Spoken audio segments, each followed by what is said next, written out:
First of all, I told you last month that Melinda and I were exercising one of the dream ideas that we had for our business, and we hosted our first ever executive destination retreat. And there were several of you who were in the room today who joined us. We went to the Ritz-Carlton down in Tucson, Arizona at the resort called Dove Mountain. It's the most exquisite hotel property I've ever been, and we flew in a golf whisperer, a woman named Barb Moxness, who really transformed the lives of the people that participated. It was a big risk in some ways, and it was no risk in others. And we had a wonderful time. We've decided we will definitely do this again. We will be inviting you to many different types of experiences like that where we organize around one particular set of fun. This particular fun was around golf, but I think there's other things we can do that too. So it was thrilling, and thank you to those of you in the room who are a part of that. We really, really appreciate it. The second thing now is in your program, there's a postcard here. Many of you know we have a partnership with this organization called the Performance Excellence Network. Well, they were so impressed by the energy that we have here at the Good Leadership Breakfast that they asked us to produce the Good Leadership Breakfast as the programming on the second morning of their big conference. So they get about 500 people that come to meet together to discuss the measurement and quality side of leadership. People from hospitals, school districts, growth corporations, small businesses, really people who think about the science of how to run a good business. So we get to come and bring the art form of leadership to them. And by virtue of the fact that you're a part of this, you could attend that for half price.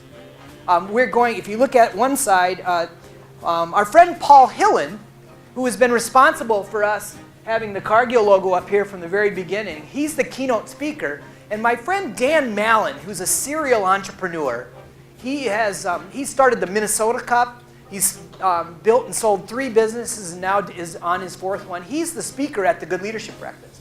So we'd be thrilled to host you. We'd love to have you. There's information here you can get on board if you wish. And finally, last year we committed to help a particular golf tournament. It's called the Knicker Open. And it's the only tournament we know of where everybody plays in knickers. And we did that because we were 24 years ago, a group of us, including a guy named King Bavner, the guy who makes my fancy clothes.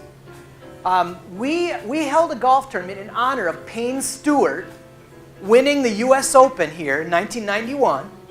And he won it fashionably in a historic way. And so there were about 16 of us who met, and we raised a little money for a charity. Well, we've done that 23 times since. Last year was at Minnesota Valley Country Club, and the total dollar amount after last year that we had raised for the Boys and Girls Club was $915,000.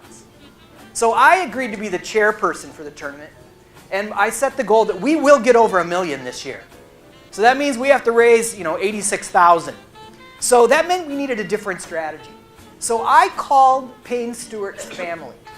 Payne Stewart died 15 years ago in a private jet accident where the jet lost air compression and it kept flying until it ran out of fuel.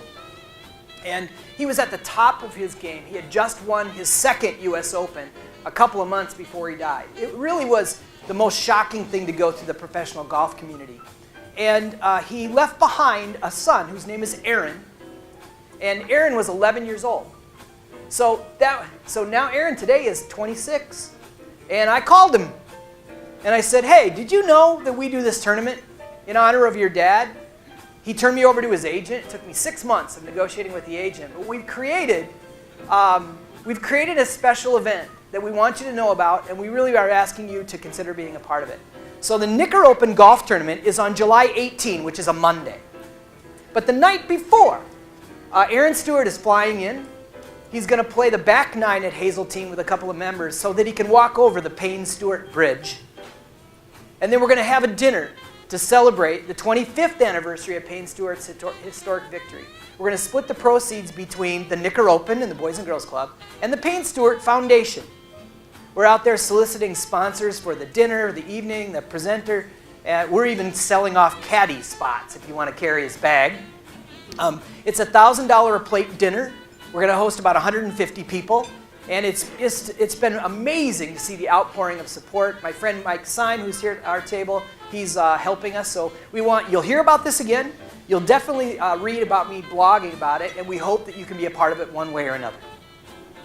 So with that, I'd like to send you home with an idea that Beth gave us.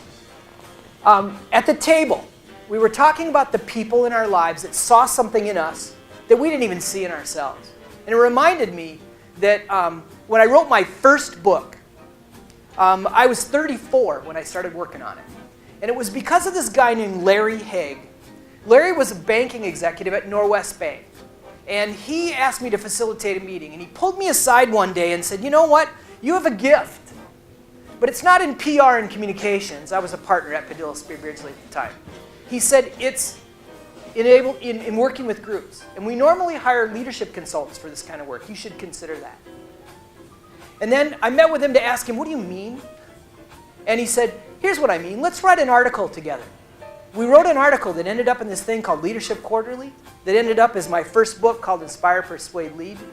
In that book, I interviewed somebody who taught me how to be an executive coach, and here we are today. I think what I'm going to do is call him. Who are you going to call?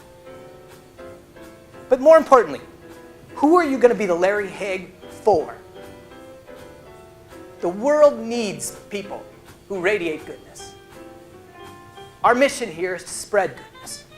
We need you to pass it on in order to make that happen. So the question of the day then is, are you ready to radiate goodness?